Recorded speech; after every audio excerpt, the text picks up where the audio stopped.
ओम श्री अन्नपूर्णाय नमः. नमस्कार, माझ्या किचनमध्ये तुमचं स्वागत आहे. आज आपण बघणार आहोत झुकिनीची एक वेगळीच मस्त रेसिपी. तर यासाठी मी हिरवी आणि पिवळी जे आपल्याकडे स्टँडर्ड डार्क ग्रीन आणि येल्लो झुकिनी मिळतात त्याचे असे ना जरा लांबट लांबट मोठे स्लायसेस करून घेतलेत, थोडेसे जाडसर. तुम्हाला बऱ्याच जणांना माहिती असेल की बैंगन भाज्या नावाची एक बंगाली रेसिपी आहे, म्हणजे त्याला बेगुनी भाज्या असं म्हणतात. तर आमच्याकडे तो प्रकार खूप आवडतो. साधारण म्हणजे प्लेन खिचडीबरोबर वगैरे आम्ही ते करत असतो. तर त्याच बेसवरती मी बनवते आहे झुकिनी भाज्या. तर आपल्याला ह्या सगळ्या स्लायसेसला आता थोडंसं मॅरिनेट करून ठेवायचं आहे.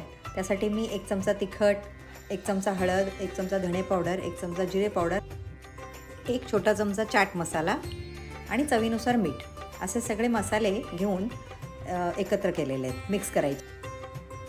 हे मी ना असंच एक दिवस म्हणजे असं वांगीला ऑप्शन म्हणून बघत होते आणि झुकिनी कसं आजकाल मुलांना आवडतं ना, सगळं नवीन जनरेशनला खूप हे असल्या भाज्या, एक्झॉटिक भाज्या हव्या असतात. तर म्हणून मी म्हटलं चला झुकिनीशी आपण हे झुकिनीबरोबर करून बघू, कारण झुकिनीला पण तसंही स्वतःची अशी काही चव नसते. तर त्याला आपण असं मॅरिनेट वगैरे करून नक्कीच ते छान लागेल असं मला वाटलं, म्हणून मी ते करून बघितलं आणि ते इतकं भन्नाट झालं ना, घरात सगळ्यांनाच आवडलं. तर हे असं मी सगळे पीसेस त्याचे मॅरिनेट करून घेतले.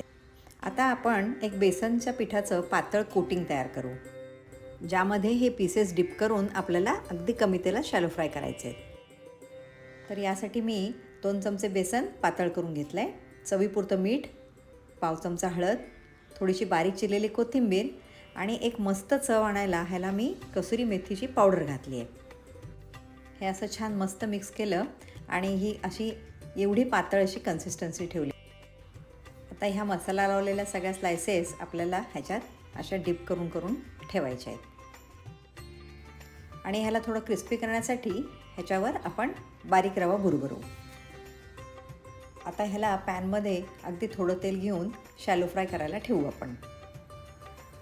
झुकिनी हे खरं म्हणजे एक फळच आहे जे पिकण्यापूर्वीच तोडून घेतात आणि मग आपण ते भाजीसारखं म्हणजे फळभाजीसारखं आपण ते वापरतो. झुकिनीचे मूळ म्हणजे मेसो अमेरिकन आहे खरं म्हणजे. मग बऱ्याच वर्षानंतर झुकिनीला इटलीमध्ये डेव्हलप केलं गेलं. इटली आणि फ्रान्समध्ये याला कुर्गेट असं पण म्हणतात. तर हे बघा, हे आता आपण असं दोन्ही बाजूनी त्याला फ्राय केलं आहे आणि थोडा वेळ 1-2-3 मिनटं झाकण ठेवलं. हे बघा, हे असं ते एकदम क्रिस्पी मस्त पीसेस त्याचे तयार झालेले आहेत. आता जर तुम्हाला एवढं पण तेल वापरायचं नसेल तर तुम्ही थोडंसं अशा पद्धतीने पण करून बघू शकता. तर हे असं मी पॅनला नुसतं तेल लावलं आणि त्याच्यावरती असेच म्हणजे विदाऊट रवा मी असे टाकले आणि वरनं त्याच्यावरती रवा टाकला आहे. हे अशा पद्धतीने केलं ना तर त्याला थोडंसं असं वेगळं टेक्स्चर येतं. हे पण छान लागतात, खूपच सुंदर लागतात. आणि मगाशी वापरलं होतं त्याच्यापेक्षासुद्धा खूपच कमी तेल लागलं ह्याला आणि अगदी इतकी सुंदर म्हणजे इतकी चविष्ट लागत आहेत ना ह्या पोळी, नुसतेसुद्धा खायला खूप छान लागत आहेत. झुकिनी ही एक फायब्रस फळभाजी आहे, त्यामुळे डायजेशनसाठी चांगली मानली जाते. तर अशी ही मस्त झुकिनी भाज्या तयार झाली आहे. मस्त गरम गरम खिचडी, त्याच्यावर लसूण मिरचीची फोडणी, सोबत थोडंसं लिंबूचं लोणचं आणि झुकिनी भाज्या. बेस्ट कॉम्बिनेशन आहे एकदम. खरंच खूप सुंदर लागतं. नक्की ट्राय करून बघा. रेसिपी आवडली तर चॅनलला लाईक, शेअर, सबस्क्राईब करायला विसरू नका.